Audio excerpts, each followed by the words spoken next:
The air inside the county courthouse felt unusually heavy that morning. Rows of wooden benches creaked under the shifting weight of citizens who had gathered to watch the trial unfold.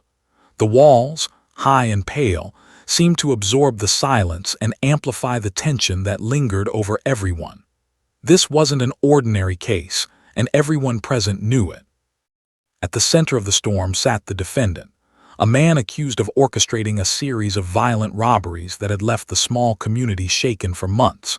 He was a tall, broad-shouldered figure with cold, calculating eyes that never seemed to blink long enough.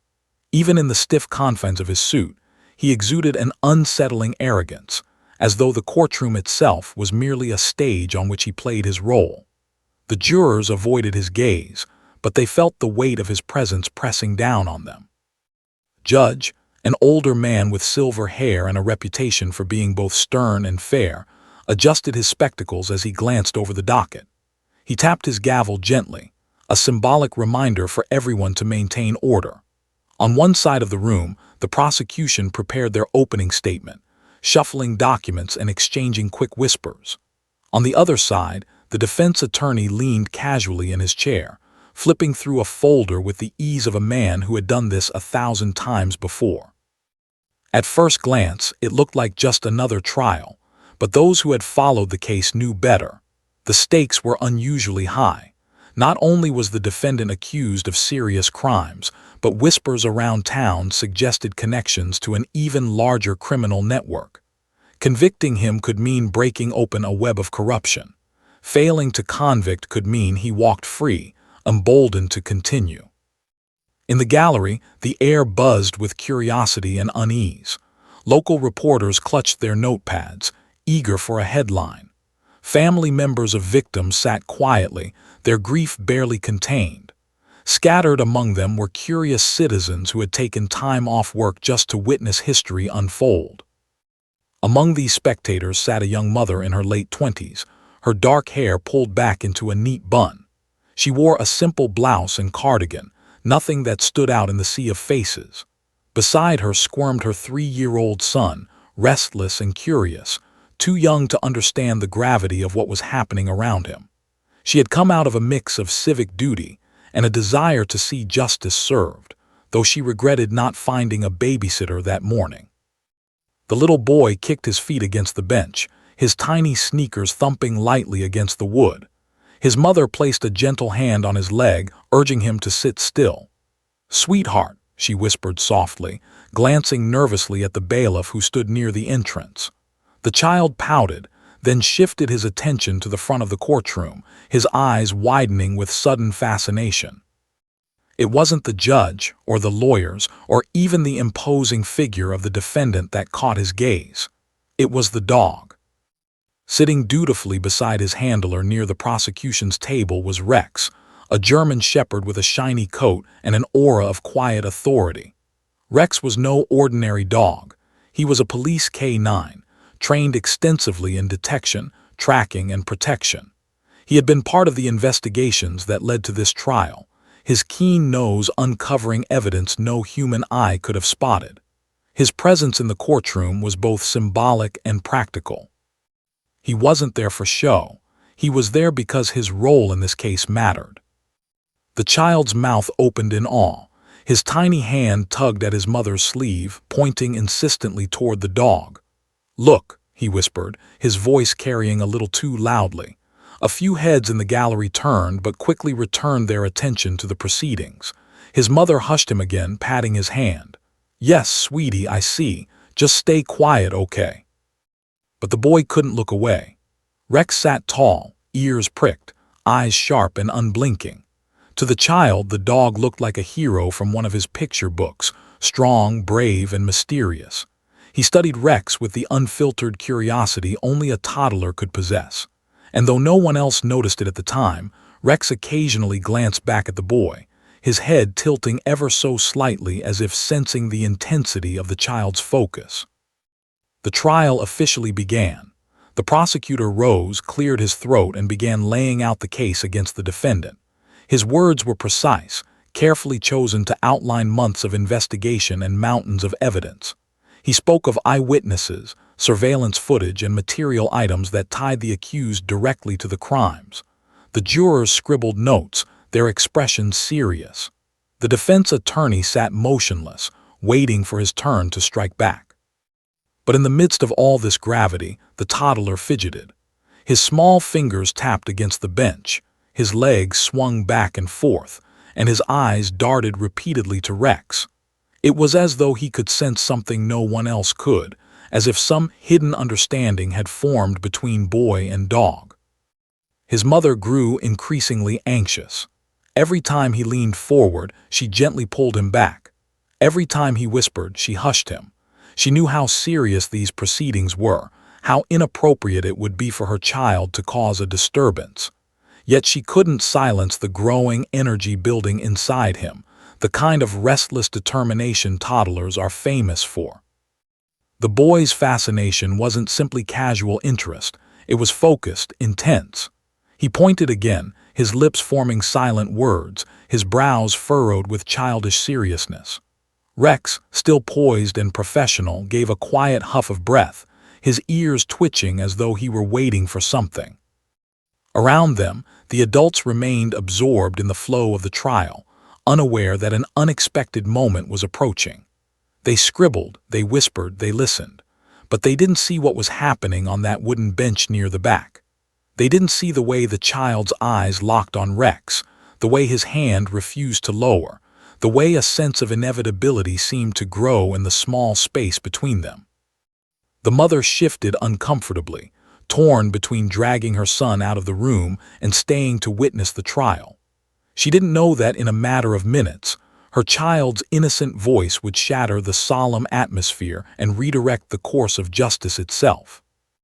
The gavel struck again, echoing through the courtroom. Order was expected, silence demanded. Yet silence was already fragile, balanced on the thin patience of a toddler whose heart was locked on a police dog. No one knew it then, but history in that courtroom was about to take an astonishing turn. And it would all begin with two simple words from the smallest person in the room. Rex sat like a statue near the prosecution's table, his muscular frame poised and his eyes sharp. The German shepherd's thick coat gleamed under the fluorescent courtroom lights, a perfect mix of black and tan that seemed almost regal.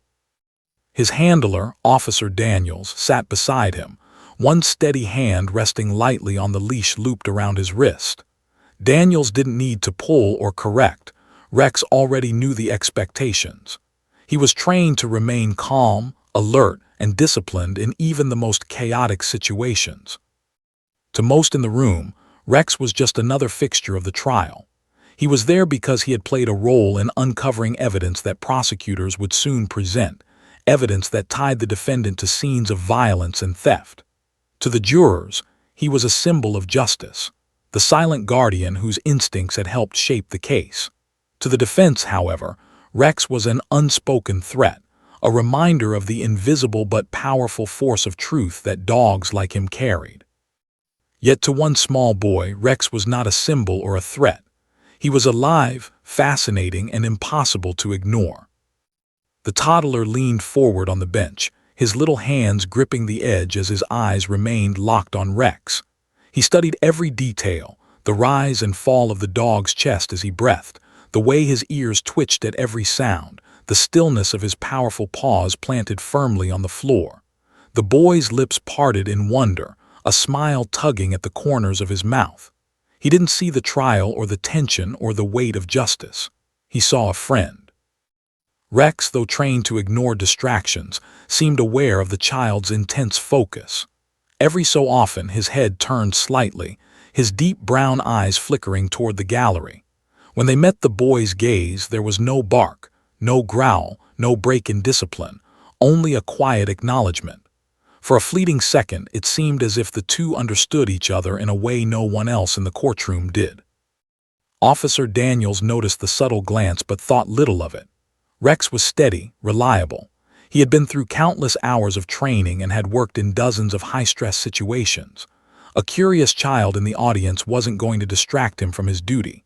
Still, Daniels gave the leash a slight tug, a silent reminder to his partner to stay focused. Rex responded with a gentle huff through his nose, then returned his gaze to the front, though his ears twitched once more toward the boy's direction. Meanwhile, the young mother continued her quiet battle. She leaned down to whisper in her son's ear, urging him to sit still, to stop pointing, to keep his voice down. She smoothed his hair and placed a hand over his small fingers, trying to lower them from their persistent gesture toward Rex. But her efforts only fueled the child's determination. His eyes sparkled with the kind of innocent stubbornness only a toddler could wield. "Doggy," he whispered, a little too loudly, his voice echoing softly in the hushed room. Several spectators turned to glance, their expressions a mixture of amusement and irritation. The mother's cheeks flushed red as she mouthed apologies.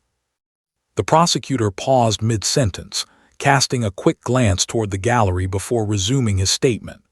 The defense attorney smirked, clearly enjoying the minor disruption. The judge raised an eyebrow but said nothing, his gavel resting quietly on the bench. He was accustomed to the occasional noise from the public seating, though rarely from a child. The toddler's whisper was harmless, but it carried an undercurrent of anticipation. His eyes never left Rex, and every fiber of his tiny body seemed drawn toward the dog. He leaned further, his sneakers squeaking faintly against the bench. His mother tightened her grip, fearful that at any moment he might try to slip free and run to the animal. Rex, still poised, gave another subtle glance. His ears perked, his gaze sharp before he settled once again. To the casual observer, it was nothing unusual, but to those trained to read canine behavior, it was clear. Rex had noticed the boy's persistence. Something about the child's tone, or maybe his energy, had caught the dog's attention. The prosecutor continued, detailing how Rex had been pivotal in tracking down stolen property hidden in an abandoned warehouse on the city's edge. He explained how the dog had followed a scent trail across alleys and through cluttered streets, leading investigators directly to the cache of evidence. Jurors scribbled furiously, their pens scratching in unison, clearly impressed by the account. Rex sat unmoving, the embodiment of loyalty and precision, while Daniels offered a small nod of pride at his partner's unspoken achievements. But the boy was not listening to the prosecutor's words. He was listening to something deeper, the silent pull of connection that bound him to the German shepherd across the room. His young mind didn't understand crime or trials or evidence, but he understood the dog. He felt a certainty bubbling in his chest, a truth that his small voice was itching to release. The mother saw it coming. She knew that determined look in her son's eyes, the one that preceded every outburst, every declaration shouted at the wrong time, every moment where he simply had to be heard. Her stomach tightened with dread. She leaned down again, her whisper urgent this time. "Not now, sweetheart, please, not now." But the boy only shook his head. His gaze remained fixed, unbroken, unblinking. His finger pointed once again at Rex, his lips parting as he prepared to speak. A quiet unease rippled through the gallery. Even those who hadn't noticed the child earlier now shifted slightly, sensing that something unexpected was brewing. The bailiff at the back straightened, his hand brushing against the edge of his belt as though instinctively preparing for disruption. The defendant glanced back briefly, irritation flashing across his face at the distraction. His cold eyes landed on the child for a moment, then flicked dismissively back toward the judge. But in that brief exchange, Rex's gaze sharpened, his ears standing taller, his body stiffening almost imperceptibly. It was subtle, almost invisible to the untrained eye, but Officer Daniels felt the change instantly through the leash in his hand. He glanced down at Rex, his brows furrowing. What had caught his partner's attention? Daniels followed Rex's line of sight and saw the little boy in the gallery, finger extended, eyes wide, lips trembling with words unsaid. Daniels frowned. Rex was one of the most disciplined dogs he had ever worked with. For him to react, even slightly, to a child's stare meant something unusual was stirring. But there was no time to dwell, at least not yet. At that moment the boy inhaled deeply, his tiny chest swelling with determination. His mother shook her head, her whisper a final plea. "Please, not here, not now." But it was too late. The boy was ready to speak. And though no one knew it yet, his next two words would not only pierce the silence of the courtroom but also change the course of the trial forever. The courtroom had been holding its collective breath for nearly half an hour. The steady rhythm of legal arguments, the sharp back and forth of attorneys, and the quiet scribbling of jurors gave the impression of order, of solemnity. Yet beneath that polished exterior, tension pulsed like an undercurrent, silent but undeniable.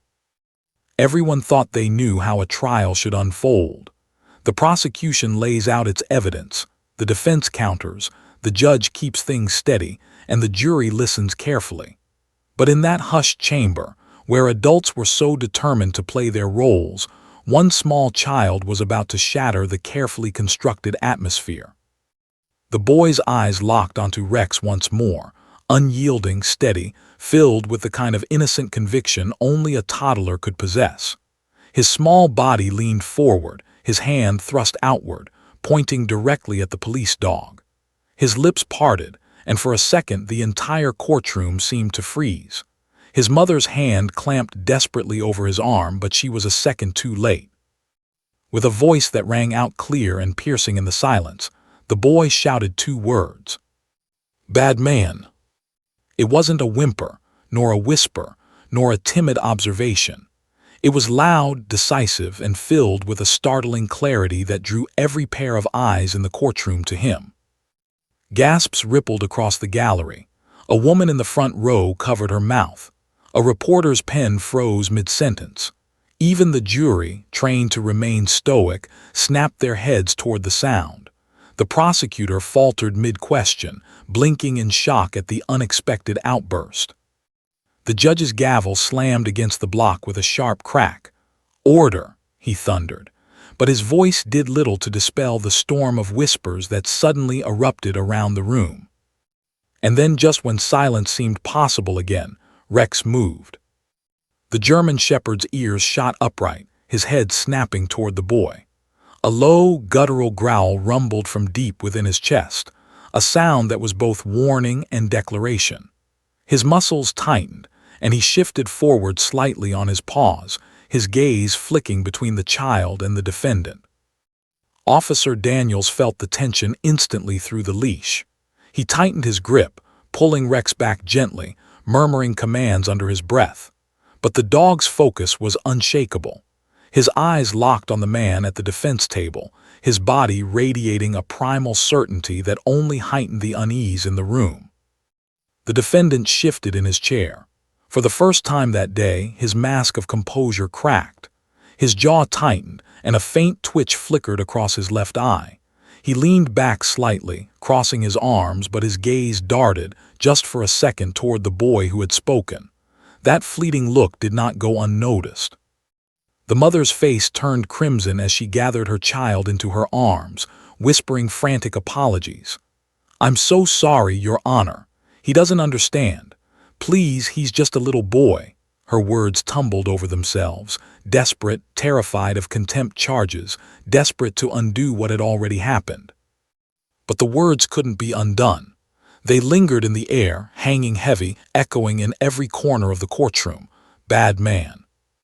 The defense attorney was the first to recover. He rose from his seat with theatrical outrage, his voice booming. "Objection! This is outrageous. A child's nonsense cannot be permitted to influence this trial. I demand the court strike this interruption from the record immediately." He turned, sneering at the gallery. This is exactly why young children should never be allowed in proceedings of this nature. The prosecutor, however, didn't object.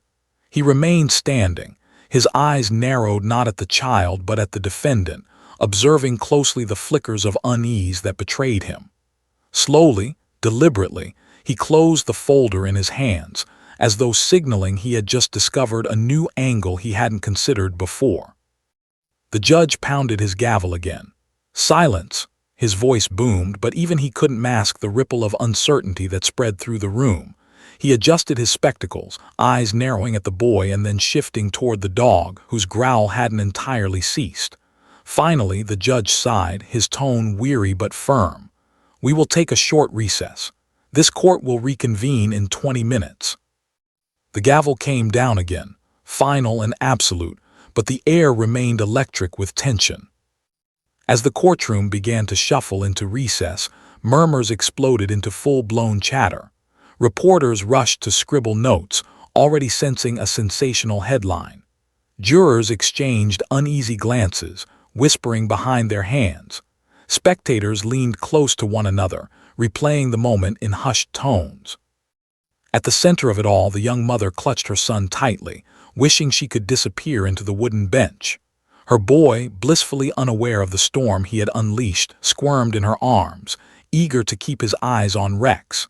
He wriggled until his mother reluctantly loosened her grip, then leaned forward again. His little voice, softer this time, whispered the same words, "Bad man." Rex's ears perked again. His growl deepened before Officer Daniels pulled him firmly back, commanding, "Quiet." But the dog's eyes never left the defendant. Daniels frowned, unsettled. Rex was trained to remain neutral unless triggered by very specific commands or stimuli. What was it about this child's voice, or the man's reaction, that was setting him off? Daniels had worked with Rex for years. He trusted him more than most humans. And in that moment, as he felt the taut leash straining in his hand, a chill passed through him. Dogs didn't lie. In the defense corner, the accused leaned toward his lawyer, whispering sharply, his composure visibly fraying. His fingers drummed nervously against the table, a tic that hadn't shown itself before.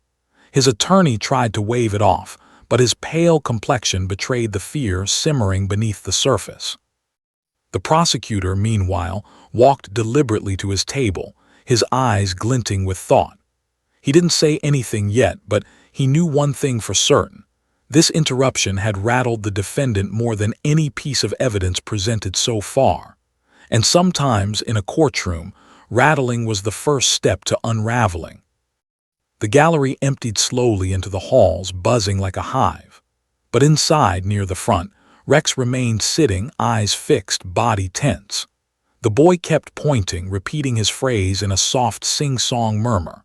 And though the judge had ordered recess, though the attorneys retreated to regroup, though the mother prayed desperately for invisibility, the truth hung in the air, undeniable. 2 words. 2 words from a child too young to know their power. And yet, those 2 words had pierced through layers of evidence, testimony, and procedure, cutting straight to the heart of the matter with the innocence of truth. The courtroom had been silenced, but beneath that silence, the echoes of the child's declaration reverberated, refusing to fade. The trial would resume soon, but it would not be the same. Nothing could erase what had just happened. And as Officer Daniels glanced once more at his partner, Rex, he knew with bone-deep certainty. The boy's words had meaning. The dog had confirmed it. Something big was about to break open. The courtroom never truly regained its balance after the recess was called. Even as people filed back into their seats, adjusting jackets and whispering among themselves, the atmosphere was changed. It felt heavier, charged, as though invisible sparks were bouncing between the walls. Everyone was trying to pretend things were normal, but the memory of the child's clear, piercing words, "Bad man," hung like a ghost in the room. Judge Hawthorne re-entered from his chambers, his robe flowing behind him like a shadow. He tapped the gavel once, commanding silence, but the hush that followed was uneasy, taut like a drawn bowstring. The judge glanced toward the jury, toward the boy, then to the defendant. His usually stoic face betrayed the faintest crease of unease. He had presided over many trials, but never had a toddler and a dog combined to shatter the decorum of his courtroom. Officer Daniels sat at the far corner, Rex pressed faithfully against his leg. The German shepherd's ears were upright, his chest rising and falling with steady precision. He was calm but vigilant, as though waiting for a signal. Daniels rubbed the dog's neck absently, though his eyes were scanning the defense table. He couldn't ignore what had happened earlier. Rex never reacted without cause. And now he seemed to be watching the accused as if time itself had slowed. The toddler, curled in his mother's lap, rested his head against her shoulder. To the casual observer, he looked peaceful now, thumb in his mouth, eyelids heavy with fatigue. But those two words he had shouted earlier clung to every mind in the room. His mother stroked his hair, murmuring soft reassurances as if she could soothe away the disruption her son had caused. She knew better, though. You couldn't undo a moment like that. The prosecutor, Mr. stood slowly. He had shuffled his notes during the recess, but now the papers were stacked neatly at the corner of his desk, untouched. His instincts told him to shift course. He had been building his case carefully, brick by brick, each testimony and exhibit designed to construct a fortress of evidence. But now the fortress had a window, a new perspective none of them could ignore. He intended to use it. "Your Honor," began, his voice steady but deliberate, before the recess an unexpected incident occurred. The reaction of the K-9 officer, Rex, and the words spoken by the child may seem, on the surface, to be trivial. Yet we cannot overlook their potential significance. Dogs are trained to detect truth where humans falter, and innocence sometimes speaks where adults remain silent. The defense attorney, Mr., shot up from his chair, his voice booming with outrage. "Objection! This is absurd. We are not about to put a toddler on the witness stand or a dog on trial. This is a court of law, not a circus." His hands spread wide, his face flushed with color. The jury must disregard that disruption entirely. A murmur rippled through the spectators. Even the jurors exchanged fleeting looks, though they quickly schooled their expressions when the judge's eyes swept over them. Judge Hawthorne cleared his throat, his voice low but commanding. "Mr. Tread carefully. This court will not descend into spectacle. The words of a child cannot be treated as sworn testimony. However," he paused, the word hanging heavy, "it would be equally irresponsible to ignore the disruption entirely. Proceed, but know that my patience is limited." Inclined his head respectfully. "Understood, Your Honor." He turned to face the courtroom, his gaze briefly flicking to the defendant. The man sat stiffly, arms crossed, his jaw tight. Sweat glistened faintly on his forehead despite the cool air, the kind of sweat that spoke not of heat but of pressure. Rex gave a low, short whine at that moment, shifting forward half an inch. Daniels held the leash firm, but his eyes narrowed. The timing was too perfect to dismiss. The prosecutor continued, "I would like to call Officer Daniels back to the stand." Nearly exploded. "We've already heard from this officer." "Indeed," replied smoothly, "but not in light of what has just transpired. The credibility of his K-9 partner is now of undeniable interest." The judge raised a hand, silencing further argument. "Very well, Officer Daniels, take the stand once more." Daniels rose, guiding Rex to sit by his chair before stepping up. He swore the oath again, then settled in, his posture upright, his face composed. "Officer," began, "earlier today, during testimony, a child in the gallery spoke two words, 'bad man.' Immediately afterward, your K-9 partner, Rex, reacted audibly and visibly. Can you explain to the court what that reaction indicates?" Daniels hesitated only briefly. He was a man of facts, not speculation, but the entire room was waiting on his words.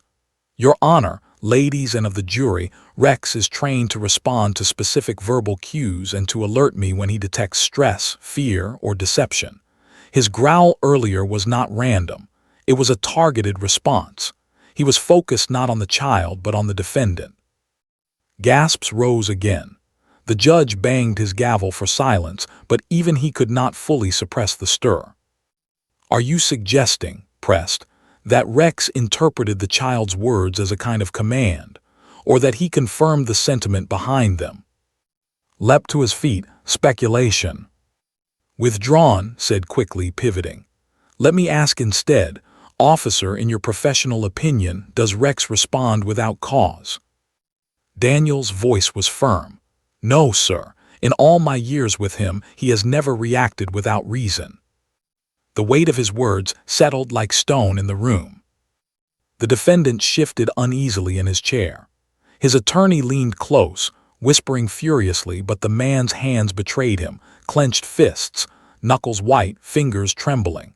For the first time, the jury saw not a confident man fighting charges, but someone cornered, defensive, exposed. The boy, oblivious to the storm his outburst had triggered, tugged at his mother's sleeve again. "Doggy knows," he whispered softly, not loud enough for most to hear. But Daniels, sitting close, caught it. He felt his stomach drop. The judge finally called for another short break, clearly rattled himself. "This court will adjourn for 10 minutes, he declared, slamming the gavel. "When we resume, we will proceed with testimony." But as the people stood, filing out once more, one thing was certain: the trial had changed. What had begun as a standard courtroom proceeding had turned into something else entirely. A toddler's voice and a dog's reaction had cut through layers of legality, injecting raw instinct and innocence into the rigid framework of justice. For the defendant, it was a dangerous shift. For the prosecution, an unexpected gift. For everyone else, it was a story they would remember long after the verdict. And as Rex sat watching, unblinking, eyes fixed firmly on the accused, it was clear to at least one man, Officer Daniels, that the dog already knew the truth. The challenge now was convincing the court to see it. The courthouse had seen its share of tense trials, but after the child's innocent outburst and the K-9's chilling reaction, it no longer felt like just another proceeding. Every corridor hummed with speculation during the break. Reporters gathered in knots, scribbling notes, rehearsing headlines that would surely dominate the evening news. Jurors shuffled nervously in and out of the deliberation room, forbidden to discuss the case yet visibly shaken. And at the heart of it all, the defendant sat hunched at the defense table, his nerves laid bare for the first time. When the gavel finally brought the court back to order, silence fell fast. The judge's face was grave, betraying none of his private doubts. His voice, steady as stone, reminded everyone that the trial must proceed without chaos. But no one in the room could forget what had already happened. The image of a child pointing, the words "bad man" and the growl of a trusted police dog had burned themselves into memory. It was impossible to erase. The prosecutor, wasted no time. He called Officer Daniels back again, this time with Rex by his side. As the officer settled into the witness chair, Rex sat obediently at his heel, though his amber eyes remained locked on the defendant. The room felt smaller somehow, as if the dog's gaze alone drew the walls inward. "Officer Daniels," began, his tone respectful yet deliberate, "earlier you that Rex does not react without cause. I'd like to explore that further." He gestured lightly toward the dog. "What are some of Rex's specialized skills?"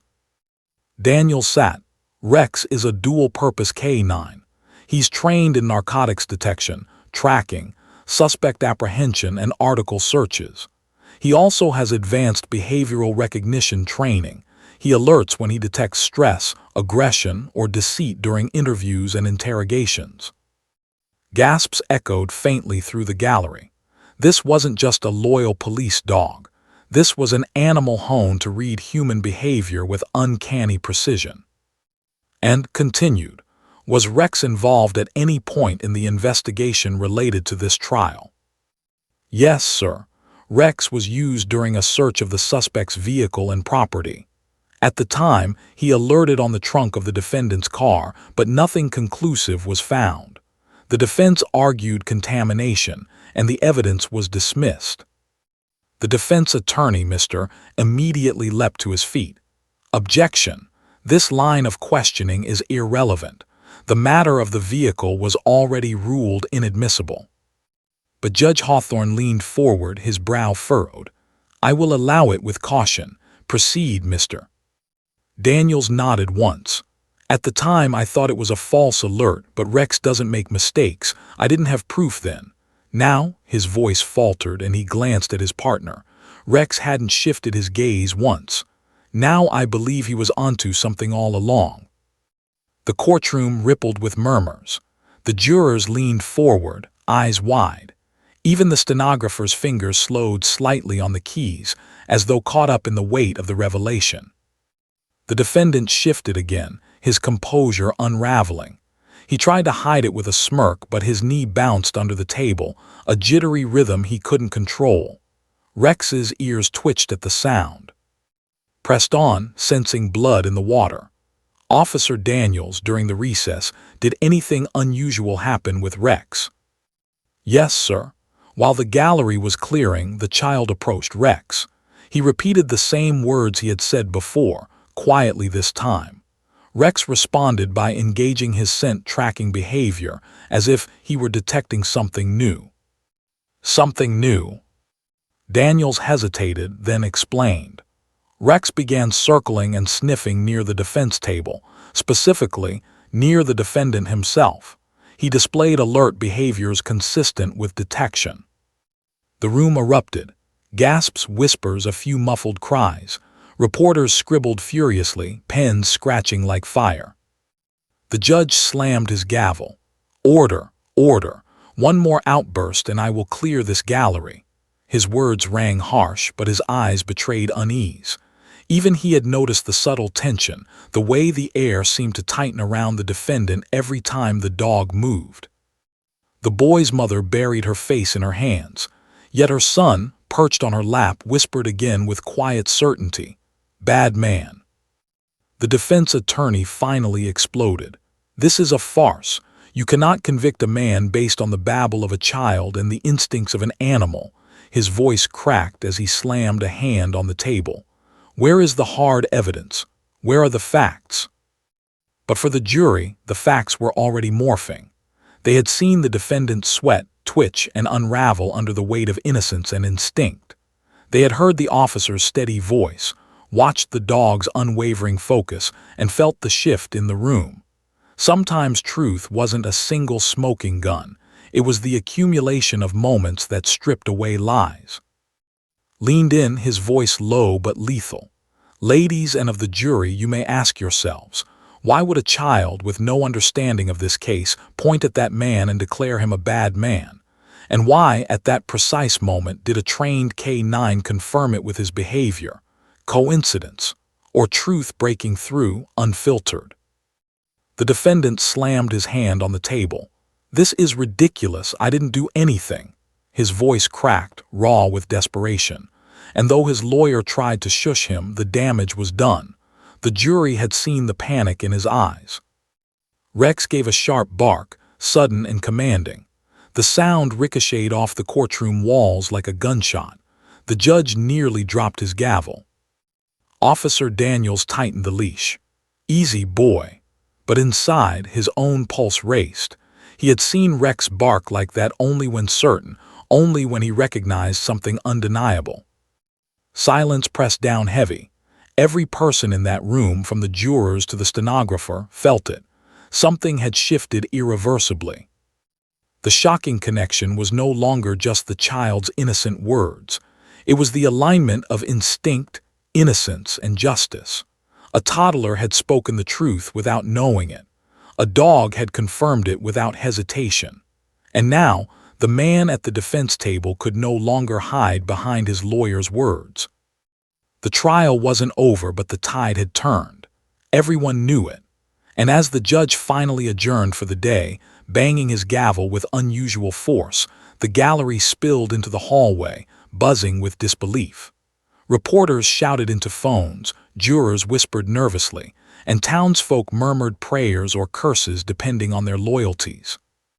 Inside the nearly empty courtroom, Rex sat tall, gaze locked on the door where the defendant had exited moments earlier. The boy wriggled in his mother's arms, pointing after the man with simple clarity.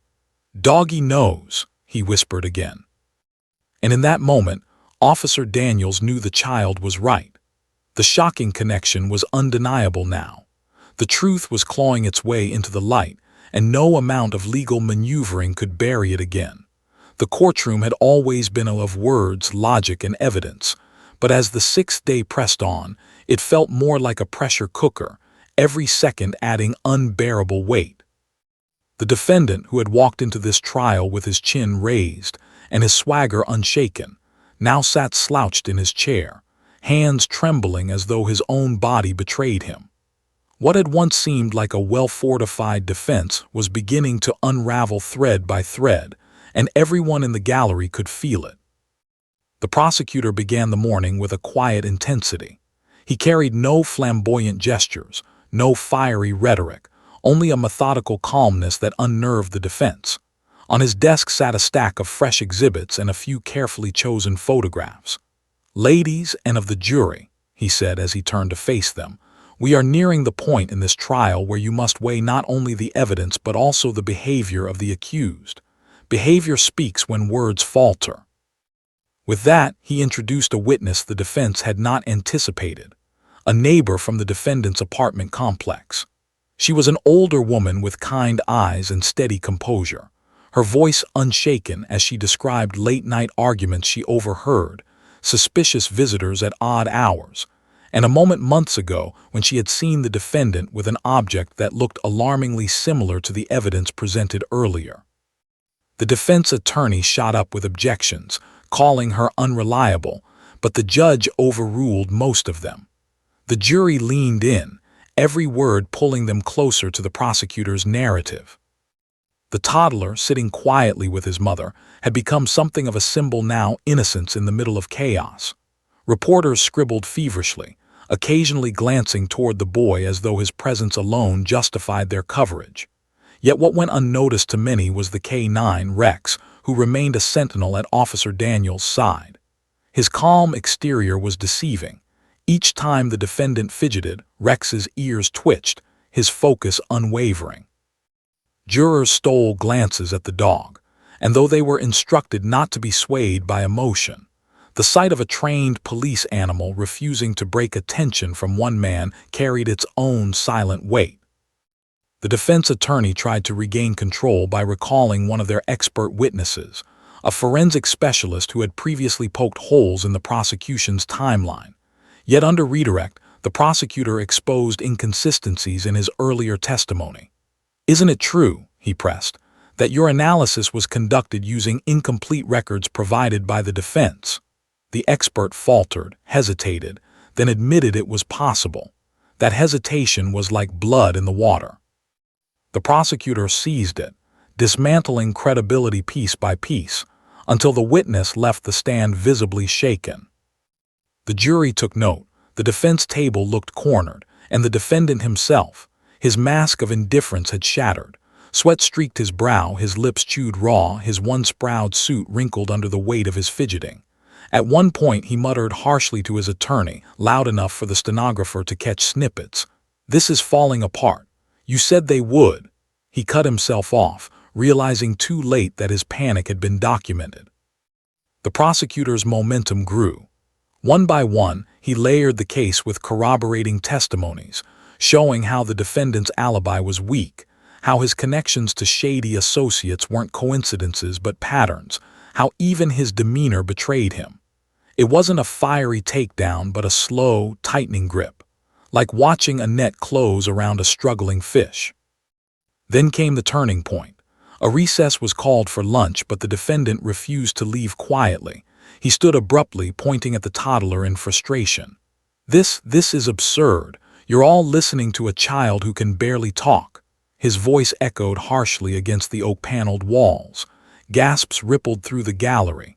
The judge slammed his gavel, ordering silence, but the damage was done. Every juror's eyes were on him, not the prosecutor, not the defense. Him. And what they saw was not a victim of circumstance but a man unraveling before their very eyes. His outburst, meant to show indignation, instead revealed fear. The toddler, startled by the shouting, buried his face against his mother's chest. Rex, however, reacted instantly. The dog rose, muscles taut, a low growl rumbling deep in his chest. Daniels held him back with a firm command, but the sound alone carried more weight than any legal argument. A jury doesn't forget a moment like that. After order was restored, the defense attorney tried desperately to paint the outburst as frustration at a biased system, but the prosecution didn't need to say much, because the jury had already seen more than enough. Back in chambers, the judge confided to his clerk, "This is spiraling beyond control. But it's not misconduct, it's truth spilling through cracks. The jury will decide, and frankly, I suspect they've already decided." When the session resumed, the gallery was silent, as though the collective body had agreed not to miss a single heartbeat of what came next. The prosecutor ended the day with one final remark to the jury. "Sometimes, ladies, and the strongest evidence is not what you see on paper, but what you witness in this very room. Words may deceive, but behavior does not." He let the silence hang before taking his seat. The defendant slumped lower in his chair. His defense crumbled not with a bang, but with the steady erosion of credibility, one grain at a time. The once commanding man was now a shell, his power diluted by the very truths he had hoped to bury. And yet, despite the prosecutor's control, the toddler's role remained the most unforgettable moment of the trial. It wasn't evidence, it wasn't testimony, but it was human, raw, and impossible to shake. As the court adjourned for the day, whispers filled the air. The jury made up their mind. Still, one final act of this drama remained. Verdicts weren't rendered yet, and in a trial where a child's 2 words had already shifted the ground, no one could predict exactly how the endgame would unfold. The courthouse had never felt heavier. By the 7th day of trial, the air inside was a mixture of exhaustion, suspense, and quiet dread. For the jurors, the evidence had piled high and the emotions higher still. The defendant's outburst on the previous day had not only rattled the gallery, but left a scar across the entire proceeding.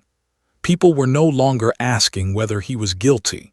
They were whispering when the gavel would finally fall. Still, the justice system demanded procedure, and procedure meant closing arguments. The courtroom, packed shoulder to shoulder with reporters, law students, and everyday citizens who had lined up at dawn, buzzed with anticipation.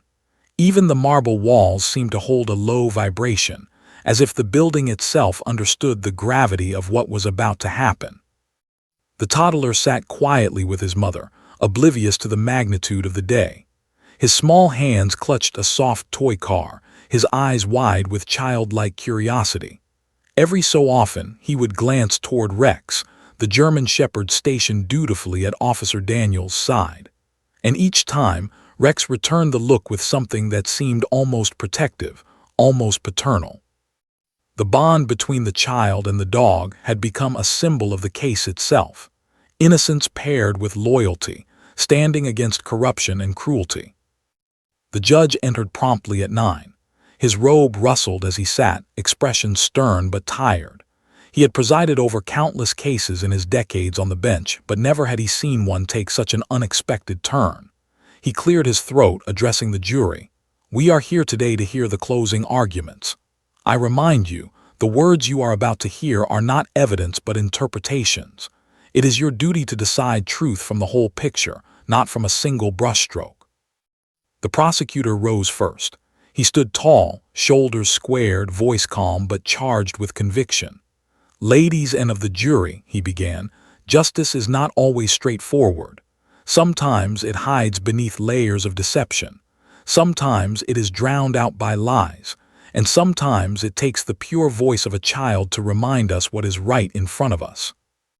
The gallery stirred, people leaned forward. He continued, "Over these days you've seen the inconsistencies, the unraveling testimony, the neighbor's courage, the defendant's own behavior. You've witnessed not just facts but patterns. The law tells us we must prove guilt beyond reasonable doubt, and I submit to you today that we have done so, beyond reasonable doubt." His voice dropped low, steady. The defendant is not a victim of misunderstanding. He is the architect of wrongdoing. And in this courtroom, truth has spoken. Now it is your turn to give it weight. He let the silence linger, then nodded to the jury before taking his seat. The defense attorney stood next, trying to muster confidence though the strain was visible in his posture. His words began polished, practiced. "Members of the jury, we cannot allow emotion to cloud justice. We cannot convict a man based on a child's innocence, a dog's instincts, or the loud whispers of the gallery." His eyes darted to the defendant, then back to the jurors. The prosecution has spun a narrative, yes, but narratives are not facts. And when you sift through the theatrics, you will see gaps big enough to give you pause. And that pause is doubt. And in a court of law, doubt is enough. But the words did not land with the same force as before. The jurors' expressions were tight, their attention fragmented. Some nodded faintly, but most remained stoic, their faces unreadable. Then came the defendant's final mistake. As his attorney sat down, the defendant muttered under his breath, angrily, bitterly, but in the stillness of the courtroom the words carried. "This whole thing is rigged. They'll regret this." Gasps shot through the gallery. Rex bristled instantly, issuing a low growl that rumbled like distant thunder. The jurors flinched. The judge's gavel slammed hard. "Order," he demanded, but the damage had been done. The jury was dismissed to deliberate. Hours ticked by. In the deliberation room, 12 men and women wrestled not only with the evidence but with the unforgettable images. The child's trembling voice, the K-9's focus, the defendant's collapse. Some argued for caution, others for swiftness. "We can't convict just because of a dog and a toddler," one said firmly. Another countered, "It's not just them.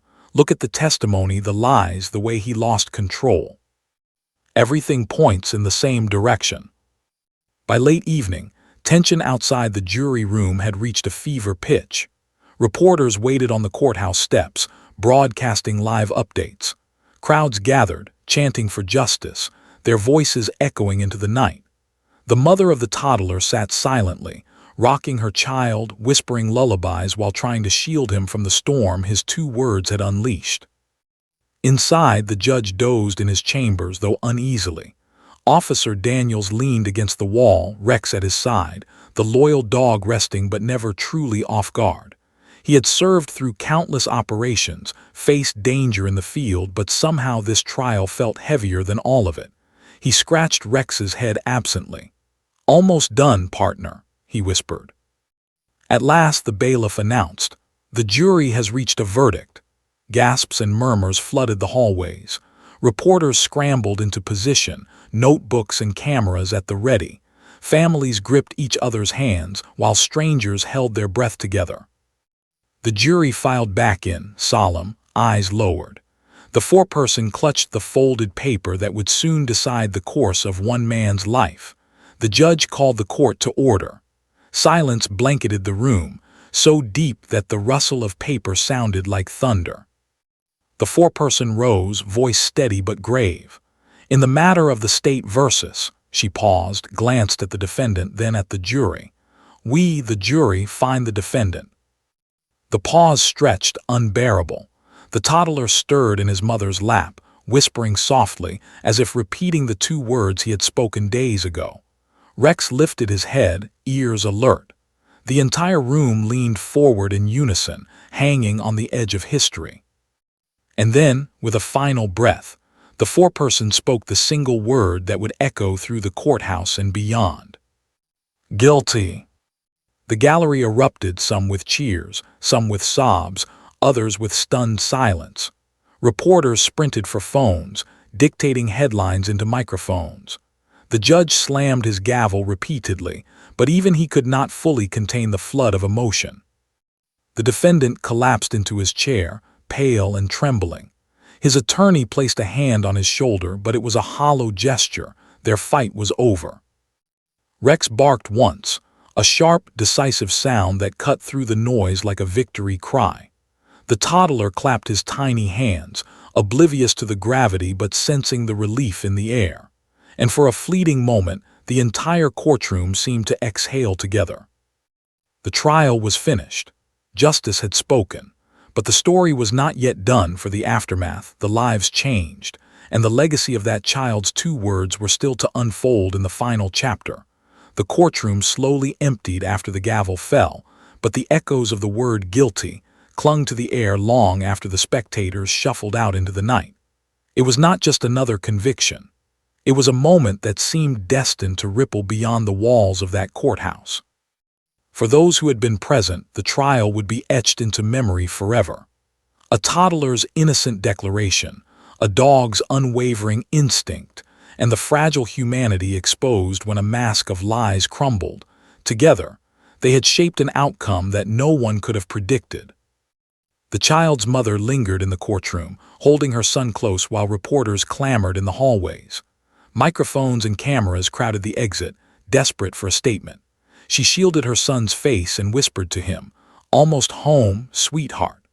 The boy, still unaware of the tidal wave his words had set in motion, reached out one last time toward Rex. The German shepherd wagged his tail once and pressed his nose gently into the boy's palm. Officer Daniels, standing close by, watched the exchange with quiet reverence. "Funny thing," he murmured to the mother, "dogs don't lie, and kids they don't either."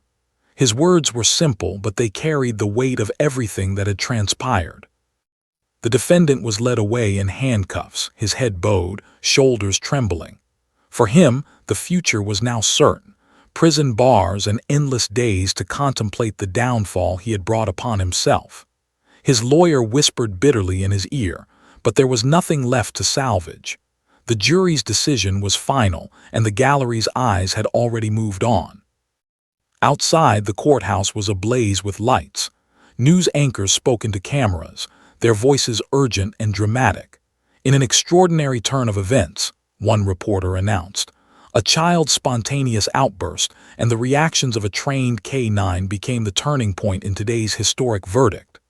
Another declared, "This trial will go down in history as a reminder that truth can emerge from the most unexpected places."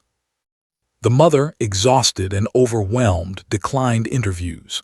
She slipped quietly into the night, clutching her son's hand. Yet even in her silence, her image became iconic. The young woman carrying a toddler who had spoken truth to power, walking away from the courthouse where justice had been served. Rex, meanwhile, became something of a legend in his own right. Within weeks, photos of the German shepherd filled newspapers and television screens. Headlines called him the dog who knew and justice's guardian.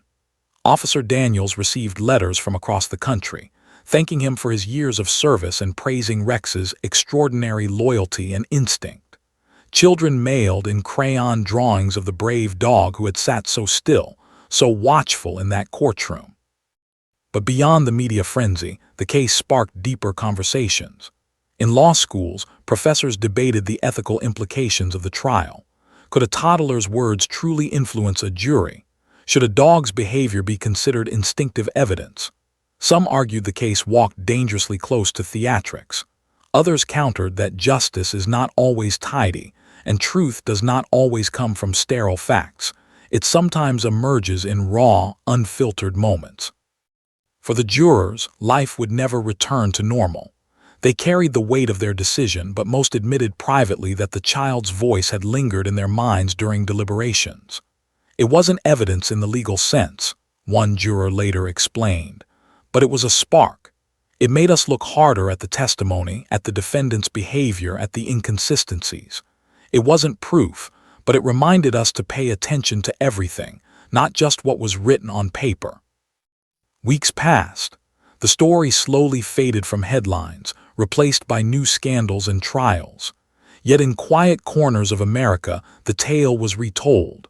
How a child, too young to understand the gravity of his words, had pointed at a man and spoken a truth others had been too afraid or too blind to say. In the child's household, life returned to a kind of normal. The mother kept her son away from the noise of the media, determined to give him a childhood unburdened by the weight of his unintended role in history. To him, it was just a memory of a big room, a serious judge, a friendly dog, and a man he didn't like. The phrase "bad man" eventually faded from his vocabulary, replaced by the bright chatter of toys, cartoons, and playground games. But Rex never forgot. Dogs carried memories differently, tied not to words but to instincts. Each time Officer Daniels walked him past a courthouse or heard the gavel of a judge on television, Rex's ears perked, his body alert. Perhaps he didn't know the specifics, but he knew he had done his duty, and in that quiet knowing, he carried the honor of 1,000 unspoken truths. Years later, law textbooks would reference the case. Documentaries would dramatize the trial, weaving in slow-motion shots of the toddler's declaration and Rex's growl. Commentators would debate endlessly. Was it luck? Instinct? Divine intervention? No one could quite agree. But the one thing they all acknowledged was this: something extraordinary had happened in that courtroom. And for the boy who had once pointed with unshakable innocence, his life stretched forward like any child.